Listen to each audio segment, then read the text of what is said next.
नसीब का खेल। कई सालों पहले तीन दोस्त हुआ करते थे, दीपक, राजू और श्याम। ये तीनों के नाम थे। दीपक और राजू अच्छे खासे धनवान परिवार से ताल्लुक रखते थे। श्याम बेहद गरीब और साधारण परिवार का था।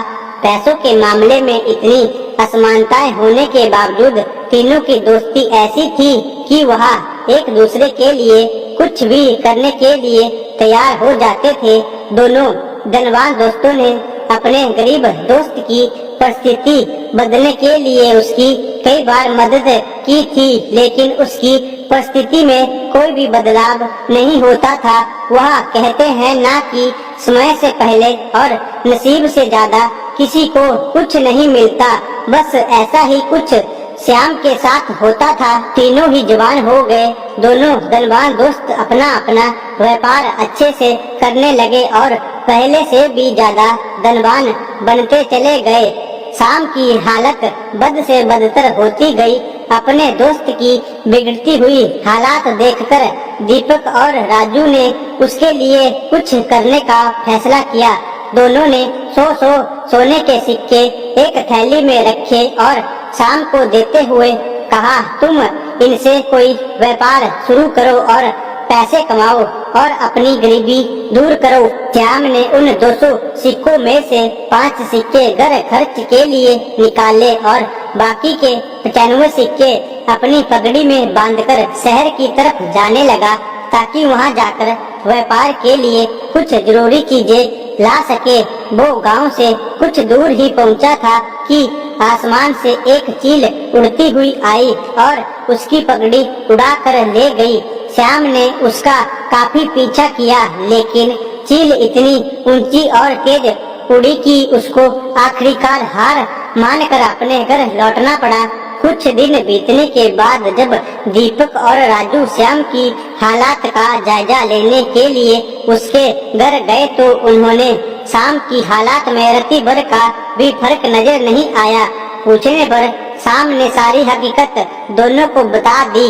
राजू को उसकी बातों पर भरोसा नहीं हुआ, लेकिन दीपक ने उसका विश्वास कर लिया। दीपक ने फिर से उसे 200 सोने के सिक्के दिए और बोला, फिर से कोशिश करो। दीपक और राजू के जाने के बाद श्याम ने सोचा कि अभी काफी रात हो गई है, इसलिए सिक्कों को कहीं छुपा देता हूँ ताकि कोई चोर उन्हें चुरा ना सके। कल शहर जाकर कोई धंधा शुरू करूँगा। उसने उन सिक्कों को अपने घर में रखी भूसे की एक टोकरी में छुपा दिया। शाम सुबह नींद से जागा और सीधा उस भूसे की टोकरी की तरफ गया जहां उसने सिक्के छुपाए थे। उसने घर में काफी ढूंढा, लेकिन उसे वहां भूसे की टोकरी कहीं नहीं दिखाई दी। उसने अपनी माँ से पूछा तो माँ ने बताया कि उसे सब्जी खरीदनी थी और घर में पैसे नहीं थे, इसलिए उसने उस भूसे की टोकरी के बदले सब्जी खरीद ली। श्याम आखिरी करता भी क्या, वह अपनी किस्मत को कोसता रह गया। फिर से कुछ दिनों बाद दीपक और राजू श्याम को मिलने आए, तब भी उन्होंने उसकी परिस्थिति बदली हुई नजर नहीं आई, बल्कि इस बार तो उसकी हालात और ज्यादा खराब हो गई थी। उसके कपड़े फट चुके थे और घर में कपड़े सीने के लिए सुई तक नहीं थी। दीपक और राजू के पूछने से पहले ही श्याम ने अपने साथ घटित हुई घटना के बारे में सब कुछ सच सच दोनों को बता दिया। वह बोला कि तुम लोग मेरी मदद करना छोड़ दो। अब तो मुझे भी लगता है कि मेरी किस्मत में धनवान बनना लिखा ही नहीं है। मेरी वजह से तुम्हारा भी काफी नुकसान होता रहता है। राजू को अपने दोस्त की ऐसी हालात देखकर उस पर दया आ गई, लेकिन वह जानता था कि वह चाहे कितनी भी उसकी मदद करने की कोशिश करे, उसका परिणाम बिल्कुल निष्फल रहता है। इसलिए वह तुरंत बाजार जाकर एक सुई खरीद कर लाया और उसने श्याम को वह सुई दे दी। राजू और दीपक जाने के बाद श्याम ने अपनी माँ से कहकर अपने फटे कपड़े सिलवा लिए। उसी रोज उनके पड़ोस में रह रहे मछुआरे की बीवी उनके घर आई और सुई मांगने लगी। वह बोली, मेरे पति को मछलियाँ पकड़ने जाना है, लेकिन हमारा मछली पकड़ने का जाल कहीं जगह से फट चुका है।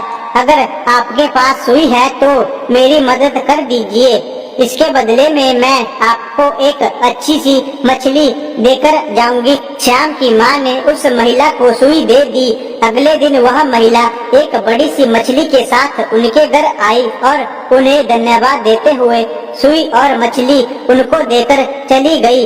श्याम की माँ ने जब मछली को पकाने के लिए काटना शुरू किया तो उसके पेट से चमकीला पत्थर निकला। शाम को पत्थर कीमती जान पड़ा, इसलिए वह जौहरी के पास जाकर उसकी जांच कराई तो वे बेहद कीमती हीरा था। उसको बेचकर शाम को 20,000 सोने मोहरे मिल गई। इतने सारे पैसे उसकी गरीबी दूर करने के लिए काफी थे। उन पैसों से उसने अपने लिए एक अच्छा घर खरीदा और काफी सारी खेती करने लायक जमीन और एक बगीचा भी, साथ में कई सारे गाय भैंस खरीदी ताकि दूध का व्यापार शुरू कर सके। हमेशा की तरह कुछ दिनों बाद जब उसके दोनों दोस्त राजू और दीपक उसे मिलने आए तो उसकी बदलती हुई परिस्थिति देखकर दोनों दंग रह गए। इस बार दीपक को शाम की बातों पर भरोसा नहीं हो रहा था।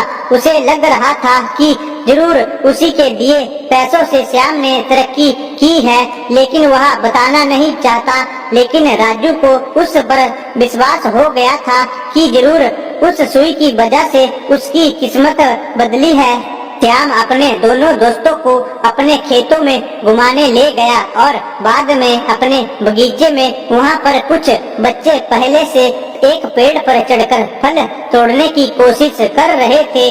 बच्चों ने गलती से वहाँ पर एक पक्षी का घोंसला गिरा दिया, जिसमें एक पगड़ी के अंदर 95 सोने सिक्के वाली वह पोटली थी, जिसे कभी एक चील श्याम के सिर से ले उड़ी थी। उसे लेकर जब तीनों दोस्त घर को लौटे तब शाम की माँ गाय भैंसों को भूसा खिला रही थी और उसी दौरान भूसे की एक टोकरी से वह 200 सोने के सिक्के भी निकले, जो श्याम ने कभी अपने पुराने घर में भूसे की टोकरी में छिपाए थे। उसकी किस्मत कुछ ऐसा खेल खेल रही थी कि उसके हक की सारी चीजें और खुशियाँ उसके पास लौटकर आ रही थी। नसीब चमकने की वजह से शाम तो खुश था ही, लेकिन उससे भी ज्यादा खुश थे उसके दोनों अच्छे और सच्चे मित्र।